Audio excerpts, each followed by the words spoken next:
Hello students, welcome to the mathematics class. Today is our lecture 7 of the chapter Linear Inequations. Basically this is our last lecture of linear inequations. I hope previous 6 lectures are clear to you. Previous 6 lectures में हमने linear inequations को number line पे show किया, उनके solution sets find out किए, graphically 2 dimensional पे solve किया. ठीक है, तो ये चीजें हमने प्रीवियस लेक्चर्स में की. आज के लेक्चर में बेटा बेसिकली हम स्टेटमेंट प्रॉब्लम सम्स करेंगे रिलेटेड टू द लीनियर इनइक्वेशंस. ठीक है, जैसे कि आप लोग करते ही आ रहे हो प्रीवियस क्लासेस से. ठीक है, स्टेटमेंट सम्स हैं उसको लीनियर इनइक्वेशंस में कन्वर्ट करके उनके सॉल्यूशंस फाइंड आउट करने हैं. ठीक है, so let's start with our lecture with a question. The first question is, बेटा एक लड़का है, ठीक है, उसके टेस्ट में मार्क्स बता रखे हैं कि डिफरेंट टेस्ट में उसके इतने मार्क्स हैं और उसकी एवरेज बता रखी है. जैसे कि अगर मैं हूं, सपोज मेरे 3 टेस्ट हुए हैं. ठीक है, 3 टेस्ट में से मुझे 2 टेस्ट के मार्क्स जो है वो मुझे नोन है, वो मुझे पता है. ठीक है, लेकिन मेरे पास 3rd टेस्ट के मार्क्स जो है वो नहीं पता मुझे. ठीक है, लेकिन क्या पता है मुझे, मेरी एवरेज पता है कि मुझे मिनिमम या मैक्सिमम इतनी एवरेज मिली है. क्लियर? और 2 टेस्ट के मार्क्स पता है. हमें फाइंड आउट ये करना है कि जितनी मेरी एवरेज आई है वो मेरे एवरेज मार्क्स कैसे बनेंगे, मतलब उतने मार्क्स कैसे बनेंगे कि मुझे 3rd टेस्ट जिसके मार्क्स मुझे अननोन है उसमें से मैं कितने मार्क्स लेके आऊं कि मेरी जितनी एवरेज उन्होंने दे रखी है उतनी एवरेज बन जाए. ठीक है, क्वेश्चन क्या है कि एक स्टूडेंट के 3 टेस्ट हुए हैं. 3 टेस्ट में से 2 टेस्ट के मार्क्स पता है और तीनों टेस्ट की एवरेज पता है. एवरेज आती है आपको फाइंड आउट करनी. आई होप कि जैसे आपके जितने सब्जेक्ट्स हैं उनके मार्क्स का टोटल डिवाइडेड बाय जितने नंबर हैं टेस्ट. ठीक है, जितने सब्जेक्ट्स हैं या जितने नंबर्स हैं उनके साथ आपको डिवाइड करना है. ठीक है, तो एवरेज बेसिकली ऐसे फाइंड आउट करते हैं. मुझे करना क्या है, 3rd टेस्ट में मेरे कितने मार्क्स मुझे चाहिए वो मुझे फाइंड आउट करना है. तो स्टार्ट करते हैं क्वेश्चन. एक स्टूडेंट है जिसका नेम है Ravi. Ravi obtained 70 and 75 marks in first 2 unit test. Ravi obtained 70 and 75 marks in first 2 unit test. ठीक है, 2 टेस्टों में उसके कितने मार्क्स आए हैं, 70 और 75. Find the number if minimum marks he should get in the 3rd test. Find the number. हमें क्या फाइंड आउट करना है, हमें उसके मार्क्स फाइंड आउट करने हैं कि अगर वो minimum marks he should get in the 3rd test,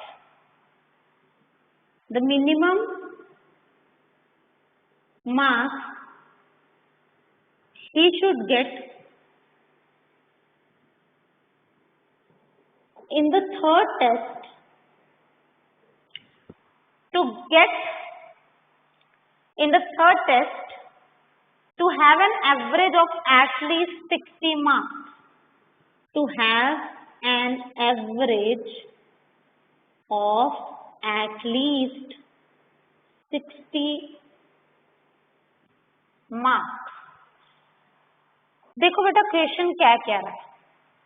2 marks हैं 70 और 75 और टेस्ट हुए कितने हैं, 3 टेस्ट हुए.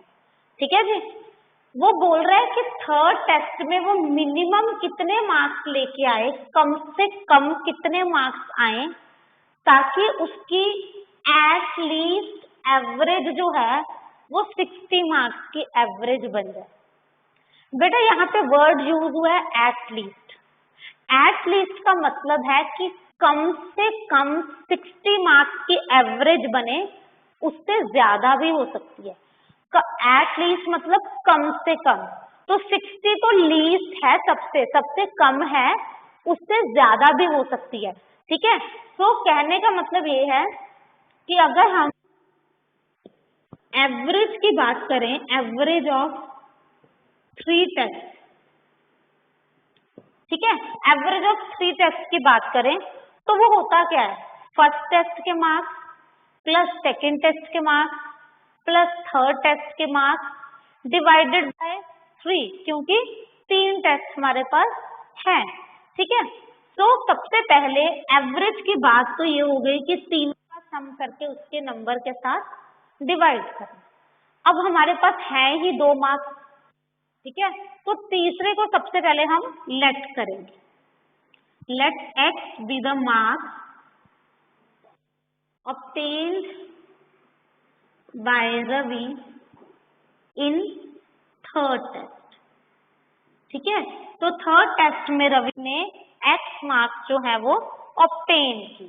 ठीक है, तो एवरेज क्या बनेगी, अब will be 70 plus 75 plus x by 3, ये एवरेज बन गई। ठीक है, अब अकॉर्डिंग टू क्वेश्चन क्या है कि जो एवरेज है वो कितनी होनी चाहिए, 60, लेकिन उन्होंने 60 के इक्वल नहीं बोला, 60 एट लीस्ट है, कम से कम 60 है, तो सबसे कम है 60। देखो 60 भी हो सकती है ना, एट लीस्ट 60 है तो 60 भी हो सकती है, तो मैंने इक्वल टू का साइन लगाया, लेकिन 60 सबसे कम है, एवरेज उससे ज्यादा भी हो सकती है, तो मैंने एवरेज की तरफ ग्रेटर वाला साइन लगाया। ठीक है, ये चीज आपको क्लियर होनी चाहिए कि यहाँ पे मैंने ग्रेटर देन इक्वल्स टू क्यों लगाया, क्योंकि 60 तो है ही है, सबसे कम 60 है, लेकिन उससे ज्यादा भी हो सकता है, तो इक्वल्स टू फॉर 60, और ये ग्रेटर वाला सिंबल कि 60 सबसे कम है, उससे ज्यादा भी हो सकता है।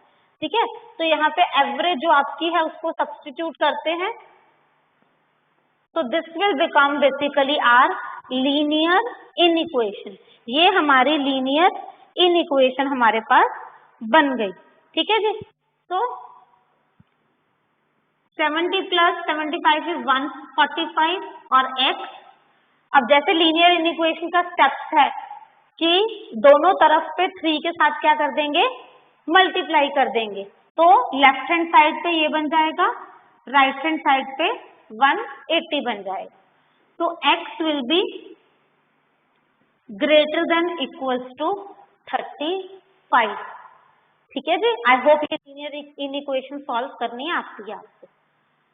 अब ये x equals to and greater than 35 का मतलब ये है, यहाँ पे क्या बोला था उन्होंने, you have to find minimum marks, तो दिस इज मिनिमम, देखो यहाँ पे सबसे छोटा लेस वाला साइन है ना, तो ये 35 तो सबसे कम है, 35 ले बच्चा रवि जो है, या फिर उससे ज्यादा ले, तो उसकी जो एवरेज है वो 60 तो पक्का बनेगी, उससे ज्यादा भी हो सकती है। ठीक है, तो रवि के जो मिनिमम मार्क्स हैं, Ravi has to get minimum 35 marks, उसको मिनिमम 35 मार्क्स जो है वो ऑब्टेन करने पड़ेंगे अगर उसको एवरेज जो है वो 60 से। ठीक है, तो बेसिकली इस तरीके से हमारे पास प्रॉब्लम सम स्टेटमेंट सम्स है for the linear inequation,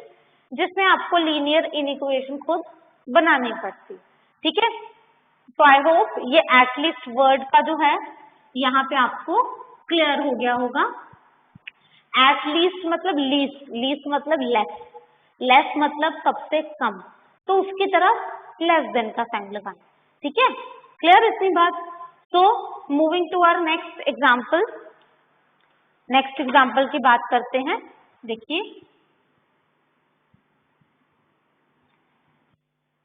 next example है हमारी that we have to find all pairs of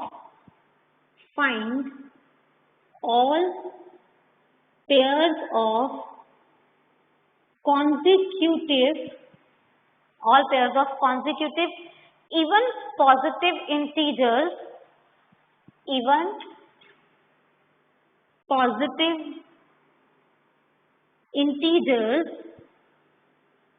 both of which are greater than 5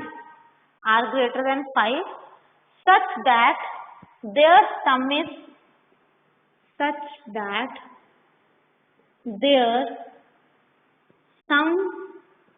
is less than 23.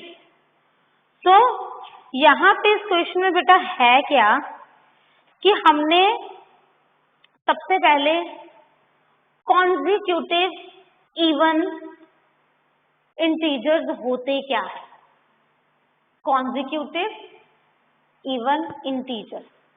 देखो कॉन्जिक्यूटिव का मतलब होता है, अगर सिंपल लैंग्वेज में बात करें तो साथ के साथ, नेक्स्ट टू नेक्स्ट, ठीक है। अब यहाँ पे इवन है, इवन का मतलब उसमें डिफरेंस कितने का होगा, जैसे 2 फिर 4, ठीक है, तो 2 और 4 में डिफरेंस कितने का है, 2 का। तो जब आपके पास 2 का डिफरेंस हो तो वो कॉन्जिक्यूटिव तो होते हैं, लेकिन वो इवन या फिर ऑड होते हैं, क्योंकि ऑड में भी जो डिफरेंस है वो 2 का ही होता है। आई होप ये चीज आप लोगों ने प्रीवियस 9th 10th में पढ़ रखी है, अगर नहीं तो मैंने बता दी कि कॉन्जिक्यूटिव जो है वो बेसिकली नेक्स्ट टू नेक्स्ट, लेकिन अगर इवन या ऑड की बात कर रहे हैं तो उसमें डिफरेंस 2 का होता है, ठीक है। तो यहाँ पे क्या स्टार्ट करेंगे, let x be the smaller of two consecutive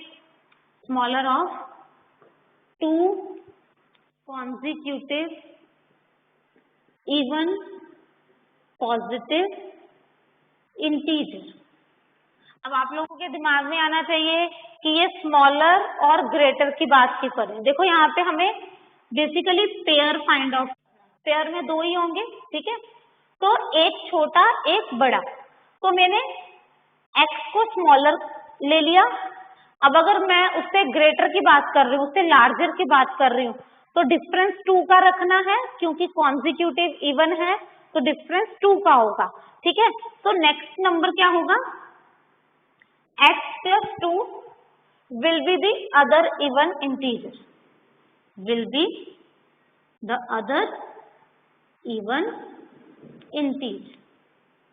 ठीक है। आई होप ये चीज सबसे पहले आपको क्लियर होनी चाहिए कि x और x plus 2 मैंने कैसे लिया है, ठीक है।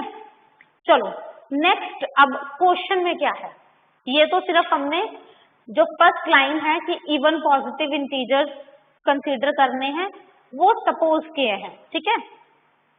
अब है क्या क्वेश्चन में कि वो बोल रहे हैं कि बोथ मतलब दोनों, both of which are greater than 5, दोनों 5 से ग्रेटर होने चाहिए, ठीक है। That means according to question x is greater than 5। अब मैंने यहाँ पे सिर्फ x लिया है, x plus 2 क्यों नहीं लिया। देखो बेटा अगर x ही 5 से बड़ा हो जाएगा तो x में अगर 2 प्लस कर रहे हैं, ये दूसरे वाला x plus 2 है ना, तो वो ऑब्वियस है 5 से बड़ा होगा। अगर x ही 5 से बड़ा है तो x plus 2 ऑटोमेटिकली 5 से बड़ा होगा। तो अगर आप सिर्फ इसको कंसीडर करते हैं दैट इज ऑल राइट। और दूसरी कंडीशन क्या है, such that their sum is less than 23।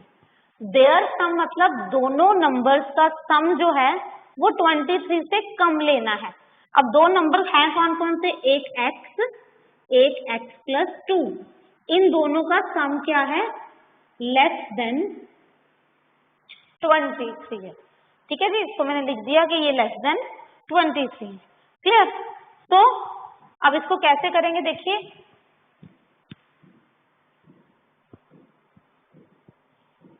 हाँ जी, x is greater than 5, that is good. Next x plus 2, तो ये बन गया 2x plus 2 is less than 23. Clear? That means 2x is less than 21. x is less than 21 by 2. अब 21 by 2 क्या होता है? Basically 10.5. तो x is less than 10.5 and x is greater than 5. इसका मतलब क्या हुआ कि x जो है वो 5 से बड़ा होना चाहिए लेकिन 10.5 से कम होना चाहिए. तो x की जो लिमिट है वो बेसिकली क्या बन गई? 5 से बड़ी 10.5 से छोटी. तो ये तो बेटा बात हुई सिर्फ x की लिमिट की, लेकिन हमने x की लिमिट नहीं यहाँ पे पूछी थी. उन लोगों ने पूछा गया है फाइंड ऑल पेयर्स. हमें पेयर्स बताने हैं. कौन से? इवन नंबर के. अब x की वैल्यू 5 से बड़ी, तो 5 से बड़ी इवन पॉजिटिव इंटीजर क्या है? सबसे पहला कौन सा है? 6. ठीक है. फिर क्या है? 8. फिर क्या है? 10. इवन पॉजिटिव इंटीजर 5 से बड़ा. अब देखो बेटा मैं x की वैल्यू 10 से आगे नहीं लूंगी, 12. क्यों? क्योंकि x की वैल्यू 10.5 से कम होनी चाहिए. तो बेसिकली 3 x की वैल्यूज आ गई. क्या क्या है? 6, 8 और 10. क्लियर? तो ये तो x आ गया. हमें पेयर चाहिए. पेयर में कौन सी दो वैल्यूज हैं? एक x प्लस 2. तो x प्लस 2 क्या बनेगा? अगर तो x की वैल्यू 6 है तो 8 when x is 6. x plus 2 is 10 when x is 8. x plus 2 is 12 when x is 10. ठीक है ठीक. तो x की 3 वैल्यूज थी तो मैंने x plus 2 भी 3 वैल्यूज फाइंड आउट कर ली. तो दैट मीन्स पेयर जो हमें फाइंड आउट करने थे वो पेयर्स कौन कौन से बन गए? पहले स्मॉलर फिर लार्जर. 6 के साथ 8 का पेयर, 8 के साथ 10 का, 10 के साथ 12 का. देखो सारे इवन है और 5 से ग्रेटर है. जो कंडीशन है ये चीजें देखनी है आपको. सारे इवन है पेयर, सारे की सारी वैल्यूज 5 से बड़ी हैं और तीनों का सम देख लो आप 23 से कम है. तो ये जो तीनों की जो सारी कंडीशंस थी वो यहाँ पे एप्लीकेबल हो गई. ठीक है. तो this is the example for linear inequation. ठीक है. तो moving to our next example. Next example में क्या है बेटा? जैसे कि हमने अभी फर्स्ट वाली एग्जांपल की उस तरीके की एग्जांपल है. थोड़ी देखते हैं.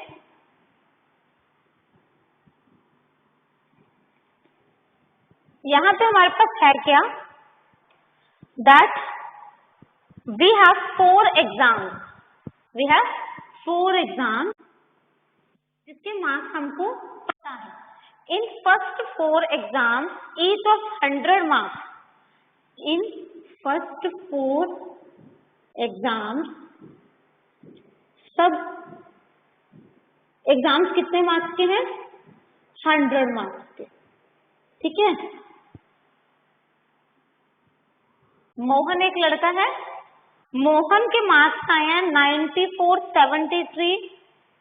Mohan gets 94, 73, 72 and 84. ये जो मार्क्स है उसने ऑब्टेन किए हैं. इफ द फाइनल एवरेज, जो उसकी फाइनल एवरेज है, इफ द फाइनल एवरेज जो अभी हमने फर्स्ट वाला क्वेश्चन किया, इज ग्रेटर देन और equals to 80, is greater than और इक्वल्स टू 80. ठीक है. And and less than 90 and less than, यहाँ पे लिमिट दे रखी है ग्रेटर वाली भी लेस वाली भी, and less than 90 to obtain a final B grade in a course. To obtain a final B grade in course, ठीक है जी.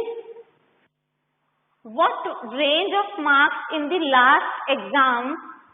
What range of marks in the last exam Mohan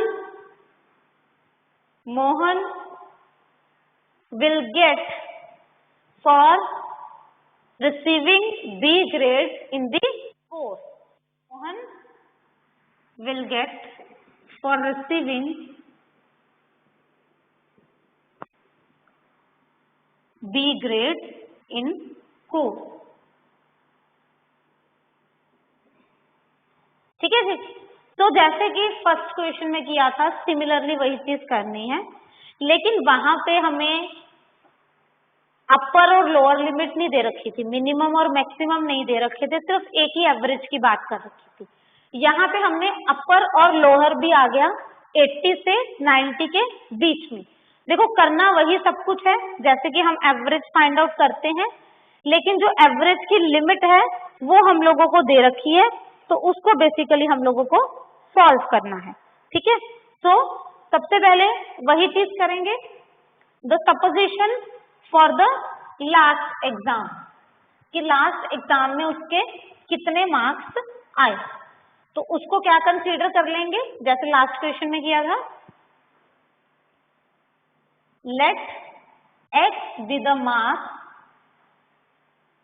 obtained in last exam. तो last exam में उसने x marks जो है वो obtain किए हैं. ठीक है. तो एवरेज क्या बन जाएगी यहाँ पे, that will be 94 plus 73 plus 72 84 plus x by 5, क्योंकि यहाँ पे कितने टोटल टेस्ट हो गए, 5 टोटल टेस्ट हो गए. अब कंडीशन क्या है बेटा, अकॉर्डिंग टू क्वेश्चन वो क्या बोल रहे हैं, देखो 80 के ग्रेटर या इक्वल लेकिन 90 से कम. तो जो एवरेज है वो 80 से बड़ी या 80 के इक्वल लेकिन 90 से कम. ठीक है. तो substitute the value of the average, यहाँ पे एवरेज को जो है हमारी उसको सब्स्टिट्यूट कर देंगे. ठीक है. तो सबसे पहले सबको ऐड करेंगे, तो that will become 323. This will become 323 plus x, और जो 5 है उनको सबके साथ मल्टीप्लाई करेंगे, तो this will become 400 and this will become 450. तो यहां से बेटा x की रेंज आएगी हमारे पास जब 323 सब में से माइनस होगा. ठीक है. जब 323 सब में से माइनस होगा, तो जैसे हम लीनियर इनइक्वेशन को सॉल्व करते हैं बेसिकली, तो हमारे पास ये बन गया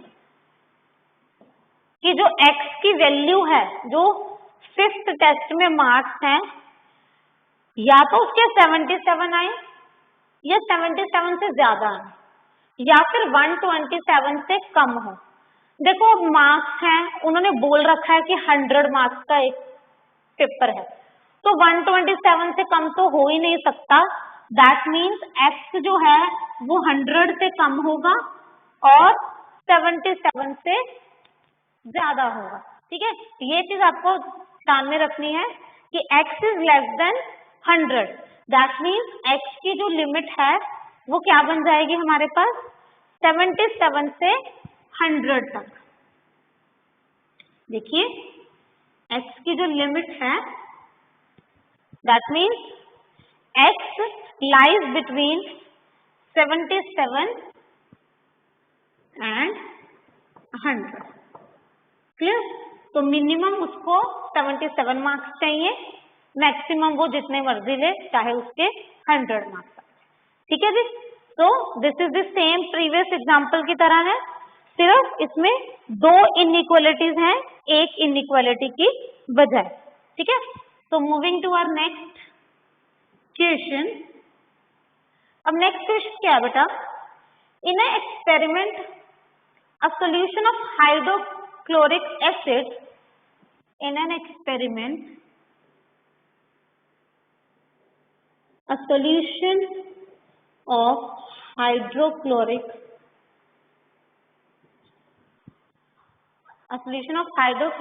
acid is to be kept between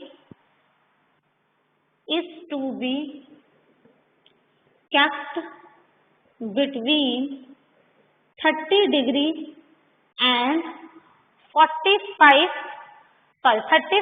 degree Celsius. ठीक है जी। तो यहाँ पे हमारे पास बेसिकली क्या है कि हमें एक हाइड्रोक्लोरिक एसिड है, उसको 30 डिग्री और 35 डिग्री के बीच में रखना है, उसको कैप्ट करके रखना है। लेकिन देखो बेटा, हमारे पास सेल्सियस और फ़ारेनहीट 2 तरह हैं कि हमारे पास टेम्परेचर की रेंज होती है। ठीक है, टेम्परेचर सेल्सियस में भी होता है और फ़ारेनहीट में भी होता है। तो बेसिकली यहाँ पे हमने सेल्सियस में हमें गिवन है, हमें इसकी रेंज डिग्री फ़ारेनहीट में निकालनी है। ठीक है, find the range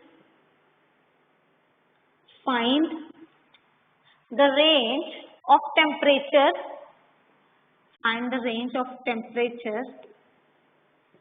in degree Fahrenheit. तो देखो बेसिकली मुझे लगता है कि शायद आपको पता होगा कि डिग्री सेल्सियस और डिग्री फ़ारेनहीट के बीच में जो रिलेशनशिप है वो क्या होता है। ठीक है, डिग्री फ़ारेनहीट में हमें इसकी जो रेंज है वो फाइंड आउट करनी है, और उन्होंने कन्वर्जन फॉर्मूला भी दे रखा है। If the conversion formula is कि डिग्री सेल्सियस को डिग्री फ़ारेनहीट में हम लोग कैसे कन्वर्ट करते हैं। तो this is the basic formula. देखिए, अब यहाँ पे C क्या है? सेल्सियस, डिग्री सेल्सियस, और F क्या है? Degree Fahrenheit. ठीक है, तो करना क्या है? 30 डिग्री और 35 डिग्री के बीच में सेल्सियस दे रखा है, हमने फ़ारेनहीट की रेंज निकालनी है। तो देखिए कैसे करेंगे इसको। अब सेल्सियस जो है उसको हमने C डिनोट किया है ना, तो सेल्सियस हमें दे रखा है 30 से लेके 35 के बीच में। हमें रेंज किसकी फाइंड आउट करनी है? फ़ारेनहीट की। तो सेल्सियस की पहले तो वैल्यू पुट कर दीजिए, ये जो कन्वर्जन फॉर्मूला में है वो वैल्यू लिख दीजिए। ठीक है, ये वैल्यू हम लोगों ने लिख दी। अब ये एक तरह की लीनियर इनइक्वेशन बन गई। इस लीनियर इनइक्वेशन को हम लोग क्या करेंगे? सॉल्व कर लेंगे। देखिए, अब सबसे पहले ये 9 सबके साथ मल्टीप्लाई होगा, फिर 5 सबके साथ डिवाइड होगा। तो इसको ऐसे लिख सकते हैं हम, यहाँ पे F-32 बन जाएगा और यहाँ पे भी 35 ये बन जाएगा। ठीक है जी। तो जब इसको सॉल्व करेंगे तो this will become 6, this will become 54 and this will become 7, this will become 63। अब फ़ारेनहीट की रेंज कैसे आएगी बेटा? 32 जो है वो सब में क्या हो जाएगा? ऐड हो जाएगा। ठीक है, सब में क्या हो जाएगा? ऐड हो जाएगा। जैसे कि हमारे पास लीनियर इनइक्वेशन को सॉल्व करने का मेथड है, बस उसी तरीके से इसको हम लोगों को क्या कर देना है? सॉल्व कर देना। तो रेंज क्या आ गई यहाँ पे? फ़ारेनहाइट में 86 डिग्री फ़ारेनहाइट से लेके 95 डिग्री फ़ारेनहाइट। ठीक है, तो हमारी रेंज क्या है? Range in degree Fahrenheit is 86 degree Fahrenheit to 95 degree Fahrenheit. ठीक है, this is the solution. Clear? देखो इस तरीके से हमारे पास स्टेटमेंट प्रॉब्लम्स आती हैं इन लीनियर इनइक्वेशन और उनको हम लोगों को ऐसे सॉल्व करना है। तो this was all about the chapter linear inequation. आज हमारा ये चैप्टर जो है यहाँ पे खत्म होता है। आई होप आप लोगों को जो प्रीवियस सारे हैं वो क्लियर हो चुके हैं। If there is any doubt तो आप लोग हमसे पूछ सकते हैं। ठीक है, तो जब हम अब नेक्स्ट मिलेंगे तो we will start our next chapter.